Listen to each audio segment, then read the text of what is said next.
दोस्तों, क्या आप अपने आप को दुनिया का सबसे अमीर आदमी समझते हैं या दुनिया का सबसे गरीब, सबसे दुखी आदमी? अगर हाँ, तो ये वीडियो आपके लिए है।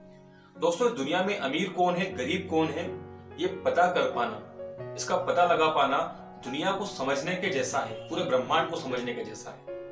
तो दोस्तों, आइए इस वीडियो के माध्यम से समझने का प्रयास करते हैं कि असली जिंदगी में भिखारी कौन है, अमीर कौन है, कौन सुखी है और कौन दुखी है। वीडियो को पूरा देखिए।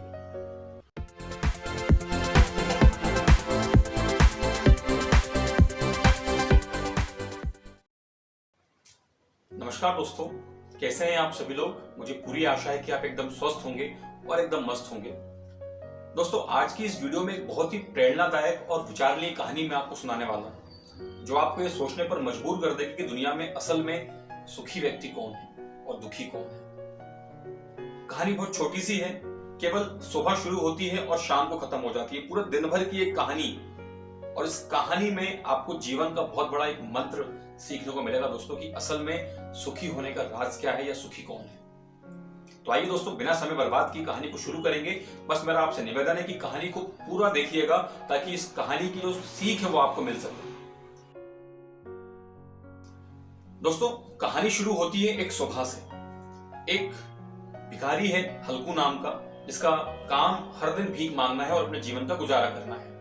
एक दिन ये हल्कू नाम का भिखारी भीख मांगने के लिए निकलता है और एक दुकानदार के घर के सामने जाकर रुक जाता है और दुकानदार से अपने भीख के लिए कुछ पैसे मांगता है। दुकानदार उस समय कुछ पैसे गिन रहा होता है, तो वो ध्यान नहीं देता।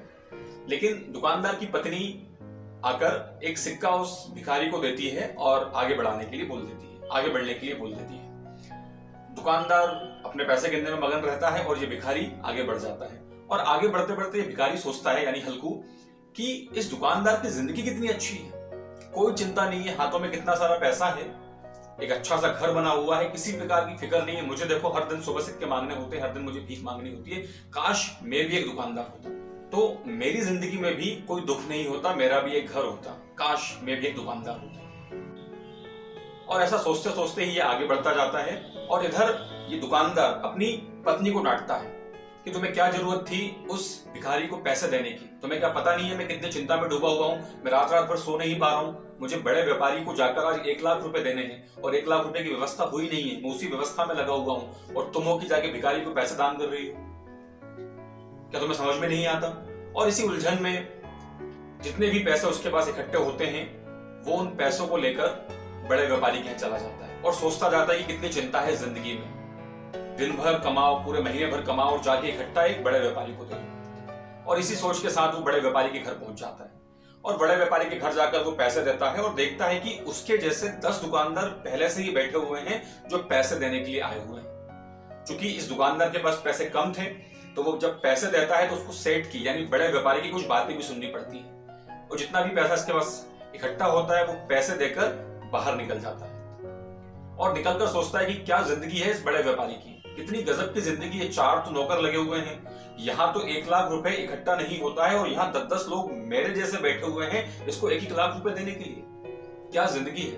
काश मेरी जिंदगी भी ऐसी होती, काश मैं भी बड़ा व्यापारी होता। और ये सोचते सोचते ये आगे निकल जाता है। और इधर ये जो बड़ा व्यापारी है, ये अपने मुंशी को डांटता है कि क्यों आज पैसे क्यों नहीं आए? क्या तुम्हें पता नहीं है कि हमें जाके थोक व्यापारी को, जो सबसे बड़ा व्यापारी है थोक का, उसे हमें आज 50 लाख रुपए देने हैं। अगर उसे आज हमने 50 लाख रुपए नहीं दिए तो वह हमें आगे का सामान देना बंद कर देगा। ये कोई जिंदगी है कि हर दिन बस पैसे की चिंता करो और बड़े दुकानदारों को, बड़े थोक व्यापारियों को जाके दे दो। और ये इसी चिंता में डूबा रहता है कि इसके पास एक फोन बजता है और फोन पर सुनाई पड़ता है कि सेठ जी, हमारे दुकान में चोरी हो गई है।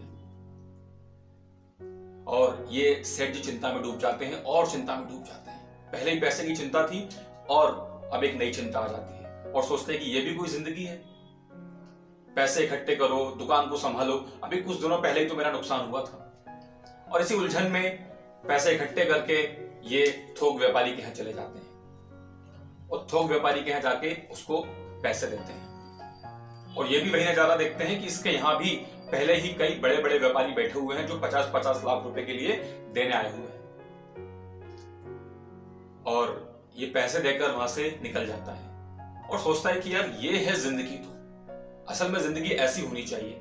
काश मैं भी एक बड़ा थोक व्यापारी होता, मेरे यहाँ भी 50-50 लाख रुपए देने वाले लोग बैठे होते, किसी प्रकार की चिंता नहीं होती। कितना बड़ा आलीशान बंगला है, कितनी बड़ी दुकान है, कितनी बड़ी गोडाउन है इसकी, लाखों रुपए का, करोड़ों रुपए का इसका कारोबार है। 10-10, 50-50 नौकर लगे हुए हैं, पानी पीने तक के लिए इसको उठना नहीं है, हाथों में पानी मिलता है। और यही सोचते सोचते ये आगे निकल जाता है। पर दोस्तों, ये जो बड़ा थोक का व्यापारी है, ये भी अपनी एक उलझन में उलझा हुआ है।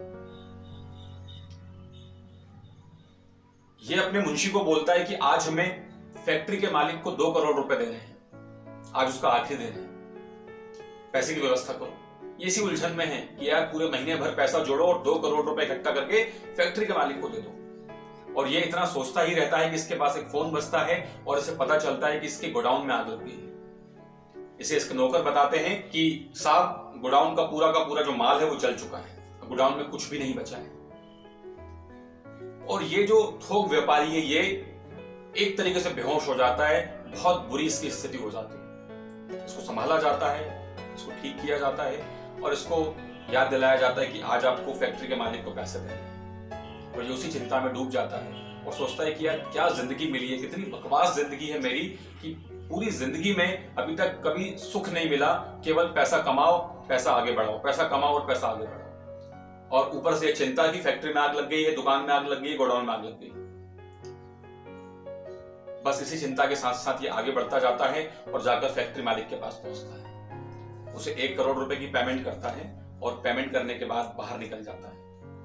और इसके मन में ख्याल आता है कि यार जिंदगी हो तो ये फैक्ट्री मालिक जैसी हो, वरना हो ही ना। क्या गजब की जिंदगी है, कितना आलीशान बंगला है, 200-500 तो नौकर लगे हुए हैं इसके काम करने के लिए, इतनी बड़ी फैक्ट्री है, इतना आलीशान इसकी जिंदगी है, इसकी जिंदगी में कोई दुखी नहीं है। जिंदगी हो तो ऐसी हो, इसके जीवन जैसा सुख तो मैंने किसी के पास नहीं देखा, 10 तो बड़ी बड़ी गाड़ियां हैं। और ऐसा सोचते सोचते ये थोक व्यापारी आगे निकल जाता है। और इधर ये जो फैक्ट्री मालिक है, ये अपनी चिंता में डूबा हुआ है। ये सोचता है कि यार मेरे पास करोड़ों रुपए की संपत्ति है, पर मैं इसका करूंगा क्या? मेरा तो केवल एक बेटा है और वो बेटा भी कैंसर से पीड़ित है। उसे मैंने दुनिया भर के बड़े बड़े डॉक्टर्स को दिखा दिया है, लेकिन उसका इलाज नहीं हो पाया, वो ठीक नहीं हो पाया। और दुनिया के सारे डॉक्टर जवाब दे चुके हैं और कह चुके हैं कि अब इसे आप घर ले जाइए। और वो इसी उलझन में डूबा रहता है, इसी सोच में वो डूबा रहता है कि इसके पास एक फोन बजता है और इसे पता चलता है कि अब इसका बेटा दुनिया में नहीं रहा। और ये वहीं बेसुध होकर गिर जाता है। इसे उठाया जाता है, संभाला जाता है, होश में लाया जाता है और इसे घर भेजा जाता है। दिन में अपने बेटे का अंतिम संस्कार करता है, खूब रोता है, खूब चिल्लाता है और इसी उलझन में, इसी पूरे कार्य में पूरा दिन गुजर जाता है। दोस्तों, उसी दिन रात में ये अपने बंगले की छत पर खड़ा रहता है और रोता रहता है, अपने बेटे को याद करता है और सोचता है कि इतना करोड़ रुपए का मैं करूंगा क्या? मेरे पास करोड़ों रुपए की संपत्ति है, पर इसे उपयोग करने वाला तो कोई है ही नहीं। मेरा एक ही बेटा था, वो भी अब नहीं रहा। और रोता रहता है और सोचता है कि हे ईश्वर, ऐसी भी क्या जिंदगी मुझे दी है कि जिंदगी में कोई सुख ही नहीं है। पैसे तो करोड़ों रुपए हैं, लेकिन सुख नाम की कोई चीज ही मेरे पास नहीं है। और रोता रोता इसका ध्यान उस भिखारी पर जाता है, हल्गू पर, जो सुबह भीख मांगने के लिए निकला था। और ये भिखारी उसके घर के सामने से निकलता रहता है और ये देखता है फैक्ट्री मालिक, वो कभी चने ऊपर उछालता है और उसको खाता है, कभी मजे में डांस करता है, कभी कोई गाना गुनगुनाता है। और ये व्यापारी, ये जो फैक्ट्री मालिक है, ये उसको देखकर बड़ा आश्चर्यचकित होता है और रोते रोते ही सोचता है कि यार काश मैं भी एक भिखारी होता। क्या गजब की जिंदगी है इसकी, कोई चिंता नहीं है। देखो किस तरीके से ये चने उछाल के खा रहा है, किस तरीके से मजे कर रहा है, डांस कर रहा है, गाना गा रहा है। मुझे तो पता नहीं कि मैंने आखिरी बार डांस कब किया था, मैंने आखिरी बार कोई गाना कब गुनगुनाया था, मैंने कब इस मस्ती में चने उछाल कर खाए थे। काश मैं भी एक भिखारी होता तो मैं भी इस तरीके की जिंदगी जी पाता जैसे भिखारी जी रहा है। कोई चिंता नहीं, कोई पैसे की चिंता नहीं, कोई किसी प्रकार के परिवार की चिंता नहीं। और मुझे देखो करोड़ों रुपए हैं, फिर भी चिंता ही। दोस्तों, यहाँ पे कहानी खत्म हो जाती है, पर कहानी का सार क्या है दोस्तों? कहाँ एक वो हल्कू नाम का भिखारी जो सुबह सोच रहा था कि काश मैं एक दुकानदार होता तो मेरी जिंदगी अच्छी होती, और कहाँ ये फैक्ट्री मालिक जो इतना बड़ा फैक्ट्री मालिक जिसके पास करोड़ों रुपए की संपत्ति है, पर वो सोच रहा है कि काश मैं भिखारी होता तो मेरी जिंदगी अच्छी होती। तो दोस्तों, ये विचार करने का विषय है कि क्या पैसा ही असल में सुख है या जिंदगी में सुख के मायने कुछ और ही हैं। दोस्तों, पैसे से दुनिया में सब कुछ खरीदा जा सकता है, लेकिन सुख को नहीं, आनंद को नहीं, सेटिस्फैक्शन को नहीं, संतुष्टि को नहीं। दुनिया में सारी चीजें आप पा लेंगे पैसे के दम पर, लेकिन संतुष्टि नहीं मिलेगी दोस्तों। क्योंकि कहा गया है कि satisfaction is the most important thing in the life. हमारी जिंदगी में संतुष्टि सबसे बड़ी चीज है, और हमें जो दुख है ना, वो संतुष्टि के अभाव का ही दुख है। हम इस बात से दुखी नहीं है कि हमारे पास कम है, हम इस बात से दुखी है कि दूसरे के पास ज्यादा है। और दोस्तों, ऐसा भी तो हो सकता है कि जिसके पास ज्यादा है उसके पास दुख भी हमसे ज्यादा, उसके पास परेशानियां भी हमसे ज्यादा। जैसे इस कहानी का सबसे अमीर व्यक्ति था फैक्ट्री मालिक, बट बावजूद इसके सबसे ज्यादा दुखी वही था। एक पिता के लिए इससे बड़ा दुख और क्या हो सकता है कि उसे अपने बेटे का अंतिम संस्कार करना पड़े। दोस्तों, उससे बड़ा बदनसीब कौन होगा आप सोचिए, कि जो अपने बेटे का अंतिम संस्कार करे। तो दोस्तों, हम दुनिया की इस चमक धमक के चक्कर में, दुनिया में जितना ज्यादा लोगों के पास है उसको देख देख कर और पाने की इच्छा के चक्कर में हम खुश रहना ही भूल गए हैं। क्योंकि हमारे पास जो है हम उसमें खुश नहीं है, हम और पाना चाहते हैं। दोस्तों, आगे बढ़ने की चाहत होनी चाहिए, हम सबको आगे बढ़ना है और आगे बढ़ने के प्रयास करते रहने चाहिए, लेकिन अपनी खुशी को नहीं भूलना चाहिए, क्योंकि खुशी को अमृत कहा गया है। दोस्तों, अगर हम खुश हैं तो यकीन मानिएगा कि जिंदगी में हम आधे से ज्यादा रोगों को, आधे से ज्यादा परेशानियों को अपने आप ही खत्म कर देंगे बिना किसी चीज के। तो दोस्तों, आइए इस कहानी से सीख लेते हुए आज ये अपने आप से संकल्प लेते हैं कि हम जीवन में आगे बढ़ने का प्रयास जरूर करेंगे, पैसे के महत्व को समझते हुए पैसे कमाने का प्रयास जरूर करेंगे दोस्तों, लेकिन वर्तमान में जो हमारे पास मौजूद है उससे खुश रहकर, उसके साथ खुश रहकर। वरना हम ऐसे ही कमाते कमाते और आगे बढ़ने के प्रयास में पूरी जिंदगी गवा बैठेंगे और एक दिन राम नाम सत्य हो जाएगा और हमारे हाथ में कुछ भी नहीं बचेगा। और जब हम पीछे मुड़कर देखेंगे अपनी जिंदगी में तो पता चलेगा कि जिंदगी में हम कभी खुश ही नहीं रहे, केवल भागते रहे भागते रहे भागते रहे। और हमारे मन में भी ये ख्याल आएगा कि काश हम भी इस हल्कू भिखारी की तरह ही होते तो हम भी खुश रह पाते। दोस्तों, जिंदगी में उदासियों की वजह तो बहुत सारी हैं। आइए आज से बेवजह खुश रहने की कोशिश करते हैं, बिना किसी वजह से खुश रहेंगे। तो दोस्तों, इस वीडियो को समाप्त करते हुए दो बातें बस मैं कहना चाहूंगा, दो बहुत अच्छी बातें। एक शायरी जो आपको बहुत कुछ सिखा सकती है। किसी ने क्या गजब कहा है कि ना खुशी अच्छी ए दिल, ना खुशी अच्छी ए दिल, ना ही मलाल अच्छा, ना खुशी अच्छी ए दिल, ना ही मलाल अच्छा, ईश्वर जिस हाल में रखे बस वही हाल अच्छा, ईश्वर जिस हाल में रखे बस वही हाल अच्छा। इस वीडियो की अंतिम बात, बिहार के एक नए युवा कवि हैं नीलोत्पल मृणाल, उन्होंने क्या गजब की बात लिखी है, उनकी गजब की कविता है।